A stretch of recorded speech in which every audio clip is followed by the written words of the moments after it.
Sometimes I feel out of order. Thinking back on 2025, especially sitting here, I have this picture on Instagram from years ago when Kayla and I were talking about where I was hoping the business would go.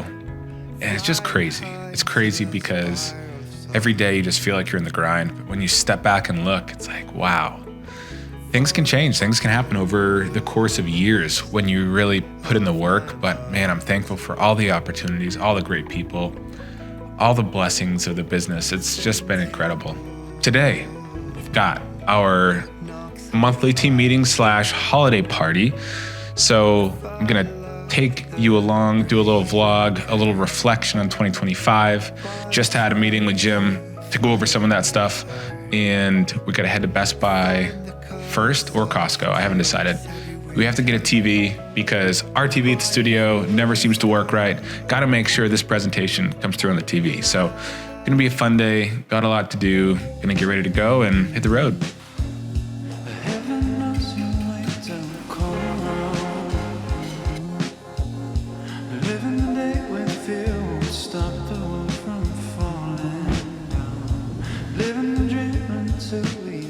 We finally got the Porsche back. Pretty cool, pretty exciting. I'm actually liking it way more than I thought I would. I wanted something capable off-road. I've never really been into off-road cars. I also wanted something that's going to stand out a little bit for the brand, not be overly like flashy, but still be noticeable. It's been awesome. The day after I got it back, we got 8 inches of snow. I think that was the day before Christmas Eve. And it did incredible. Unfortunately, when they were putting the lift in, they had to mess with the windshield wipers, and the windshield wipers are not working. So I'll be taking it back. They'll be probably plugging something back in that I missed. But it's been amazing. So thumbs up for off-road Cayennes for sure. All right, 2025. How have we gotten to where we are? Over the past year, we grew quite a bit, and there's a lot of little things. I really, that would take probably an hour conversation to go through what have we done this year, what have we done differently, and how have we been able to grow. But I think a large piece of it is me as a leader trying to get more serious about optimizing, improving, and putting the time in to improve our agency on largely very boring things. The stuff I do on a day-to-day basis, it's a lot of behind the computer and trying to improve how our business runs. But that has had a huge impact on allowing us to grow. It's been great to improve how we're running the business, but it's allowed us also to take advantage of new opportunities. I think a lot of it has been me growing as a leader, trying to do the things necessary to help us get to the next level. It's not rushing, not being reactive, being intentional with my time, being able to delegate, look at the business clearly, take time to plan. It's a shift because even still getting started, it was so reactionary. It was, oh, I got someone who's scheduled, I gotta go. Or, oh, we're gonna improve this thing, or this broke, so I gotta fix that. But as you grow, getting more disciplined about taking time to think and plan. And as the ship grows, it takes time to change the direction. It's just, I see that we had to prepare in order for us to be able to grow. So you don't necessarily see it in the moment, but when you do the work, you open yourself up to more opportunity. That's what I believe.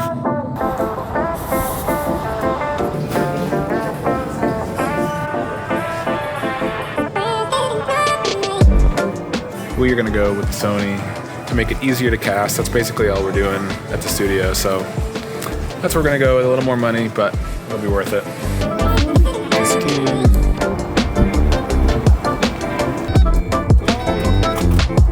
Right up on it. Not too heavy.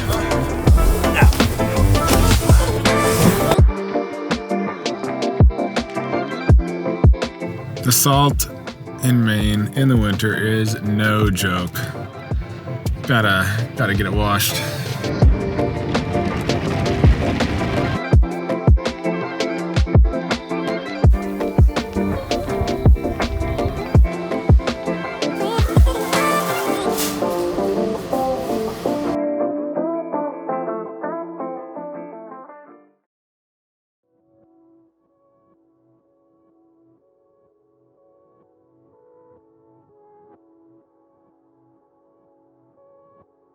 As expected, I thought I was gonna have some more time to film. People were here, things started happening.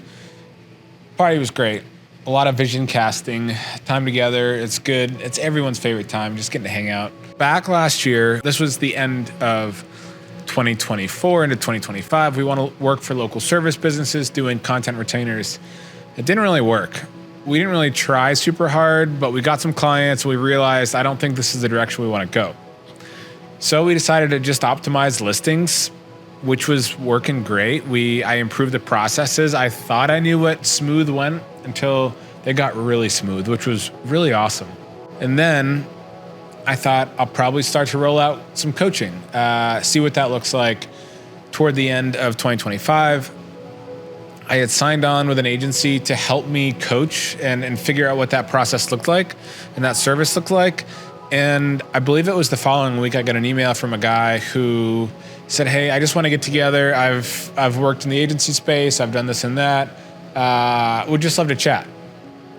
I generally say no, but he had done some work with some big brands, so I thought, yeah, I just want to see what he's all about. And he had done tons of brand work and creative director work for his own agency in the past. He wanted to come back home and work locally, work in real estate, and he brought a lot to the table. So in a couple weeks, I jumped into figuring out what coaching looked like as a service and committed to bringing on this guy to help us grow. The direction's changed a lot from a year ago. Honestly, I'm so thankful, and it's so great to be going where we're going. But if Jim hadn't come on the team and we didn't take this really a substantial pivot, it's continuing to be a bigger pivot, that would have been okay. I have found things work best when you let the talent and the expertise on your team lead the direction. And I don't mean fully, but you have the vision as the owner and you see what kind of people are on your team and the talents that they have, or bring someone in, but largely use what you have to deliver great work. I think that's a great way to do it. Nothing wrong with just offering listing content, but if you can offer some other services that agents and agencies need, that's a huge win. And I think a competitive advantage that you have. So anyways, that was what happened during 2025. So quarter 3 and quarter 4, we were really trying to figure out where do we go from here, and let's build out these services and figure out what that looks like. So we kind of committed to doing more brand work. And since Jim came on in quarter 3, we have had a nonstop inbound of more project-based work of, hey, could you do this? Or I need this or that. And it's been amazing. We haven't even had to advertise much. We haven't had the chance to even finish our new website because we've been so busy. Amazing. Looking forward to 2026. I made some notes. I want to try to get this right. I've been introduced by Omar El Takori to the term sphere of influence. Sphere of excellence. The thing that you do really well, the value that you have to bring. I've been big on value this year too. And I think for me, the value that I bring is thinking strategically, working with systems, facilitating our team to do great stuff. So I've been trying to figure out what that looks like for me. How do I lean into that and do more of that? So for me, for next year, I'm trying to stay in that area more, do what I'm good at, lead in my sphere of excellence, and help others step into theirs. For anyone who's struggling in their agency, starting out or even in the agency space for a while, I would just say, Find your sphere of excellence, and that hard work and patience always pays off. Hard work and patience always pays off. I wholeheartedly believe that. If you work at getting better and delivering more value for your clients, and you market, you're doing all the right things, just be patient, because it pays off. It always has for me.